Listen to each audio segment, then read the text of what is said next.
What's up guys, this is Cher talking, welcome back to my channel. On today's video, let's talk about news for months in SaGa Universe. You just announced the double banners, we were kinda expecting this, but not exactly these banners. I don't know what they are planning, but here we have the announcement of fake Gustave.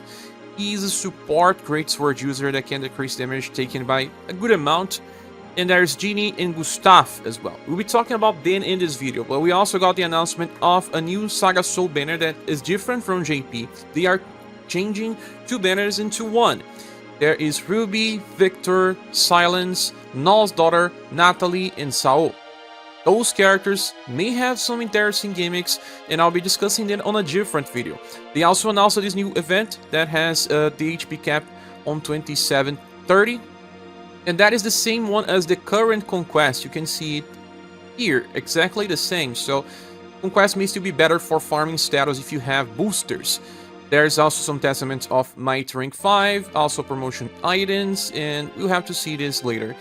We will also be able to get 3000 gens from co-op missions that will appear on the home screen as well. That's very nice. But now we shall move to Reddit.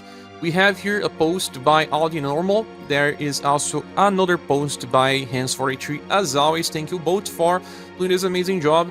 We have the information about the first banner already. Fake Gustave got correction to endurance and will. They are now 93%, probably because Global X events are always buffed. He does have some okay STR, 117, although damage is not exactly his main selling point besides farming. Well, he got a 10% increase into his own damage, and also he reduces damage taken by 10%. There is also this other effect here that triggers 5 times in battle. This guy here can get heat up effect to the whole party. It's medium, so everyone will get 10% damage increase, and then they will also get 5% defense up. That decreases damage taken by 5%. 5 stacks of 5%, they look okay, but after multiplicative calculation happens, it's not much higher than 20% on total. Then you have also one ally getting 30% HP recoil. That's for 5 turns in battle. He will be hurting someone just because he's evil, and that's what happens. Then he starts to fight with 11 BP, and he gets 5 PP per turn. Then on odd turns, he will grant himself another heat up with 10% damage increase, 5 times per battle. That means that he takes 10 turns to charge his ult. He still has 15% damage increase at all times, and on even turns he grants himself another defense up, this time by 10%, only to himself 5 times per battle. He is a character made for long fights, because even these heat ups will take time to trigger. Some fights can be solved in 7 turns, some fights can be solved in 8 turns, sometimes you need, I don't know, 15 turns to solve problems. Depending, he was used to being a character that will buff your squad when you cannot actually buff status. Sometimes bosses will remove your buffs, and then he was able to give heat ups. You can also bring other cats that gives attack boost, for example, because attack boost cannot be cleansed by the enemy as well. So ways to increase the damage besides just status.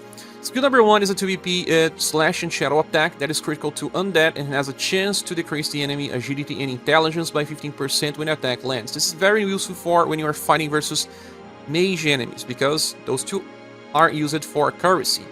He does have some good intelligence, as you can see, on 93%, so most likely he'll work in some challenges. Then the second one is a 7p attack with double S power that is raw with slash and shadow. It's also fast, and before he attacks, all allies, excluding himself, will suffer 30% HP recoil. This is made for farming, story, or events. It is strong enough that will allow him to solo story, but not events always. Some events, but not all. But he can use it 3 times in a row, so that's pretty cool. The third skill now got a decreasing cost. It's 10 BP, and it's triple S power, slash and shadow. And when the attack lands, it will grant the enemy Morale down and Guard down medium. Both will last for 3 turns. Morale down medium for 3 turns is actually very nice. It's something that Medea can do as well, but she can do that in a column, while he can do this as a single target. Guard down medium is nice to increase the damage as well, just like he was already increasing via heat ups. He will increase because he will decrease the defense of the enemy. But Morale down is much more important, because reducing damage taken is always important, and you will have 2 layers of defense by getting defense ups and by applying Morale down. And he has enough BP to use this every 2 turns if you wanted to, but this will not stack. Guard down and morale down don't stack. So use it on turn 1. Then you can actually try to use this skill here, skill 1. Then on turn 4 you can reapply this skill. You still have some leftovers so that you can decide to nuke an overdrive even if you already have the effects. So this character here is nice, but since we got changes to Death and to Final Impress, I must say that he's not needed. He can be interesting for when you need debuffs with a character that also gives you defenses and offensive boosts. Reminds me a little what they did to the second to last Impress, but he is better than the version of Impress though. He gets super close to what you get with Death, but not with what you get with the latest Impress. So you may not want to get another Greatsword support that just has similar design in a way, and she is a little superior. But he's still good enough to guarantee him a triple S grade and can be used as a sub or a side grade. Moving on, we have Gustave, and he is a Greatsword user. He got higher STR, 120. His endurance goes to 105%. That's a pretty big value because he is a counter unit. Still has enough will to not get easily inflicted with ailments though. He does have taunt, that's pretty nice. Medium effect, he triggers every turn, and that will allow him to be attacked more often. He also recovers on HP by around 230. Every time he gets directly attacked, he will counter with dual cut. It's a single target attack with 8 power, slash and hit that buffs his STR by 30%. So that's nice, he just gets stronger. But remember that we have Global X Bertrand. He is a fire and cold counter unit that gets much stronger by buffing offense and defense, and you have fire there as well, but also works, right?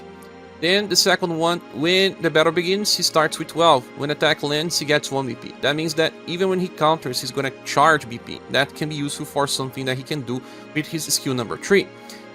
He also gets 20% damage increase, and on turn begins, he gets defense up 5 times for a total of minus 40% damage on the fight. So it takes time to build up even through his counter that should be strong on turn 1. Then first skill is a single target slash and hit attack that will recover HP by around 230s. Gives himself guard up small that decreases damage taken by 12% for 2 turns, but this is not fast, so well, his speed is not the greatest one. Sometimes it will not even work on the turn he uses. Then the second skill is an 8 BP AoE attack that is now fast, that grants defense stance spell large wall lines. This is actually good because he is now mixed build. He is a tank counter, but he also applies this defense stance that will help everyone. Decrease damage taken from spells by 35%. That's exactly what you can also get with the tank version of Gustave. He has an APP skill, and he can use it every 2 turns to keep this up all the time. And there are many bosses that uses spells, so there's also a conflict of design though, because he counters direct attacks, and mages don't use direct attacks. So you see that things don't actually talk to themselves. Then the third one is a 12 AP triple S attack that grants himself defense stance, spell, very large. This is higher value, and he also gets this defense stance versus skills. One versus spell, other versus skills. And well, sometimes you just need to defend yourself versus skills because they are the ones that can have direct attack. So you start the fight with this if the enemy only uses direct attacks. If the enemy uses spell attacks, he can actually start with the second skill. It kind of works, but I think that he has a little bit of conflict in his own design. His damage is okay, but nothing really stellar. Can build up if the enemy attacks way too many times. He will eventually do a lot. But I don't know. I don't think he will change too much for those that already have Bertrand. They can easily skip him without feeling guilty. But works as well. I will probably give him between SS Plus or Triple S grade just because he's a side grade. But he does not get the gameplay to a higher level. Moving on, we have Jeannie, and she got a endurance and will buff. Well, her endurance is still pretty bad. Her agility is bad. Intelligence is just average, and STR is bad. When you look on this, she's a hybrid unit that wanted to have everything and end up having none. And she increases damage for the party by 10%, reduces damage taken by 10%, and will give 10% extra to club users. Then she gets 15% increase for all units as well. So a total of 25% increase to every one in the party. Though we got a recent version of Genie that was not that far ago. And I believe people didn't have a chance to use her. She was released alongside Will that gives 30% increase to the party when using blunt attacks. This version is better to be used with that version of Will because they will stack well. Then on turn begins, he grants herself Morale up and guard up small for 1 turn and recovers 2 BP. This is a very old passive that I don't know why they give her. And I see it released on Goddess in the past. It's, well, small effects and they don't stack. If it was a least attack and defense boost, I'll be okay. Then skill number 1 is a free attack that has a chance to debuff STR when attack lands by 15%. Well, this is not important, but, well, it's just free, right? Then the second one is AoE and fast and will buff STR for all allies by up to 25%. That's nice when you are on Remembrance and need extra damage, but I do believe we already have way too many buffers and not even finding utility to use Light Token. But of course she deals damage, but it's C power. She herself will not do that much, she will just help people do more. Then the third one is a 10BB triple S attack that is fast, can only be used twice in battle, that grants the element enhance, increasing blunt damage by 15% to all allies. So it's nice because it can be used as a nuke attack and it has additional effect, but it's also bad because you can only use it 2 times. After she uses this, she needs to inherit something from her old styles in order to still be able to nuke.